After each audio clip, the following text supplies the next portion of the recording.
Good morning, everyone. Good Hey, morning. Madla. How you doing, Addison? Good to see you, I'm man. I'm good. I'm good. It's great to be with you. Yeah. So, why are we meeting today? We have a special announcement, right? Yeah, we do. We're this time of year is always exciting, I think, for both of us. I enjoy this opportunity that we always have each year to support some fast start grants or quick projects around the state. And yeah, it's community challenge time, folks. It's time for us to get those applications in for the projects that you all have. So looking forward to that for sure. Yeah, this is always my favorite time of the year. Community Challenge Grant time to see the best and the brightest projects that are available throughout the Hoosier State. Always looking forward to getting that, really big stack of applications that we can sift through and just look at all the things that people are hoping to do across the state to make a difference. For sure. Yeah, this is the fifth year, man, and this grant program is available to make communities more livable for people of all ages. And we're really excited to see how we can.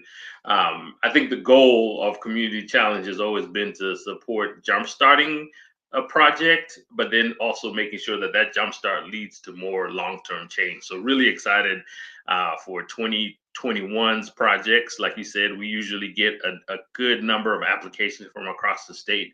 And this year shouldn't be any different. And so we're looking forward to hearing from our friends in the community, some organizations that we haven't heard of that are doing some amazing work, and then some community partners that we've been able to build relationships with. So yeah, really looking forward to this year's community challenge projects. Definitely. So, Madla, applications open today, right? Yeah, Organizations so can apply today. yeah, so application process happens today. So you go to www.arp.org/community challenge. Producer Dan, I believe, will drop that in the link. Applications will be due Wednesday, April 14th at 8 p.m. So let me say that again. You have until April 14th at 8 p.m. So that's plenty of time to put together an application for all kinds of livable projects, quality of life projects. And then the biggest sort of caveat, and so why we sort of talk about it from a jumpstart perspective, is that most of the projects must be, or part of the projects that you are sort of requesting must be completed by November 10th of 2021. Again, just to give folks a little background in terms of who can apply, the program is open to 501c3s, 501c4s, 501c6 nonprofits, as well as governmental entities. So cities, towns, and states can also apply for community challenge grants. And so this year, ARP Community Challenge Grants will prioritize a number of projects that deliver solutions to meet the needs of a diverse population, as well as those directly engaging volunteers to permanent and temporary solutions in some of these following areas. And so I'll give you guys a list of what those areas are. So, transportation and mobility options, increasing connectivity, walkability, bikeability, all of those sort of walkable mobility areas, ensuring a focus on diversity and inclusion, while you're improving sort of the built and social environment. We know that for a lot of folks, especially in communities of color, the zip code sort of determines your ability to be healthy. And so, what are you doing to sort of improve that? And then supporting a range of housing options to increase the availability and access to affordable choices. Again, increasing civic engagement, supporting local recovery, obviously from the coronavirus pandemic. Those are about a few areas that we're excited to sort of see projects in come in for this year's Community Challenge Grant. Again, remember, you have until from today. So today is the day to start your application, and then you have until April 14th to sort of have that completed and into the system at aarp.org/community challenge grant. This is big stuff. Yeah, Thanks for taking care of all the housekeeping by, providing the deadlines and for whatnot. sure. So this is the fourth year we've done this, right? So Since 2017. 2017. Yeah. So this is year 5. Year five. I'm sorry, Year year 5. five. Yeah. So year Yeah. 5, and you and I both, I think for the most part, have had the opportunity of sitting in the front row to see all the projects that come in. Everything from the city of the community in Muncie doing some broadband work. Our friends at Edna Martin with community gardens. We've had opportunities with Indigo to do some piloting around Lyft and access to the bus stops and access to grocery stores. And so, yeah, those are the types of projects that over the years that sort of stick out to me. I'm sure there are some that you've sort of enjoyed seeing and come to fruition for sure. Oh yeah, definitely. So you had mentioned last year's Sustainable Muncie Broadband Yeah, Grant.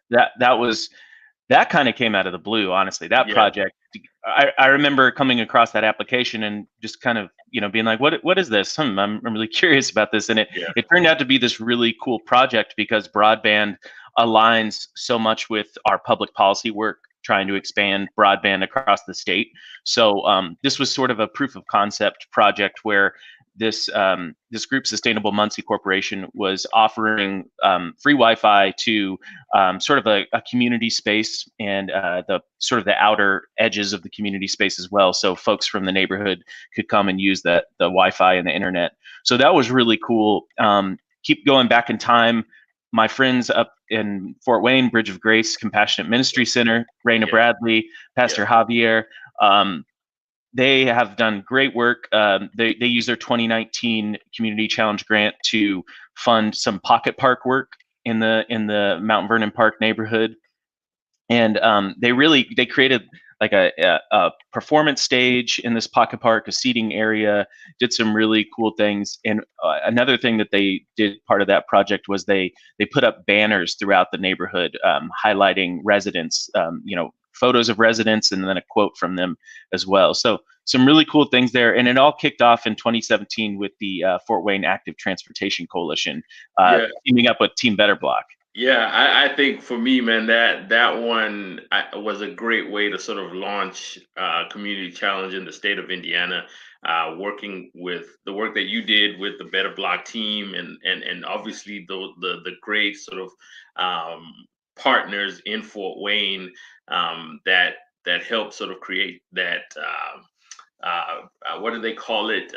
Better Block calls it tactical urbanism Yeah, project, and so that was really, I think, for me, and I think the rest of the team as well. I know you had obviously hands on with the project, but I think it for me was a great way to help launch that. And then for me, I think the first is always sort of the best. Our friends in Kokomo at the YMCA, man, some yeah, wayfinding signs.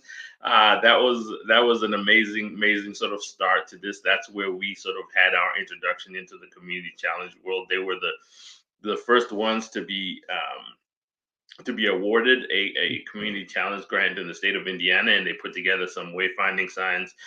So yeah, the projects have run the gamut, and I think we're going back to sort of what you talked about, proof of concept. I think the Indigo project that we did for me as well sort of speaks to that, to our really support for mobility and mobility options. Again, putting our dollars where our advocacy muscle and mouth has been, to say, yeah, to sort of recognize the importance of transportation and transit, and being able to innovate in transportation, and sort of affording folks the opportunity to use multimodal transit options to get to a particular destination. One, to highlight the need for transit, but also to highlight how the connectivity can work between the different modes of transit, right? So from bus to ride sharing, to obviously walking and biking, and so how those sort of work together has been really important yeah.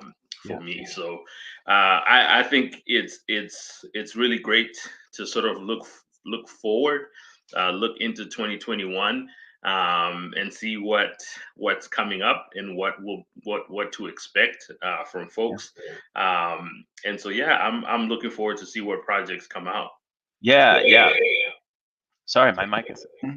Hey, so Madla, so what are you looking forward to this year when it comes to applications?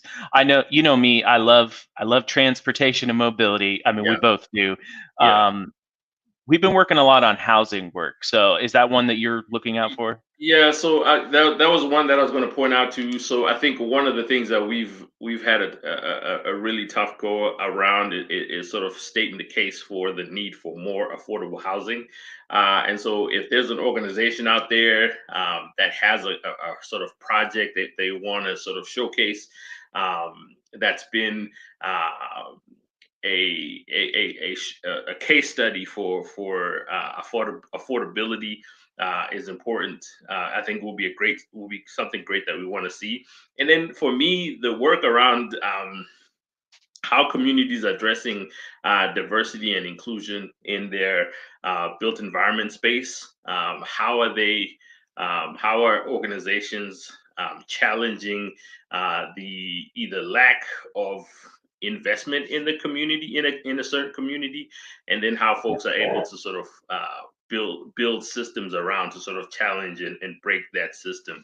And so those are things that I'm really looking forward to. One thing that we've tried to do, going back to sort of broadband, is to sort of mold broadband housing and transportation all together, right? So creating a sort of smart home. I think that's a really great project that we haven't had a chance to sort of execute, partly because 2020 was such a challenging year for all of us. That was something that we, as a staff, sort of wanted to see come to fruition just on our own, and inability to work with partners to build something like that.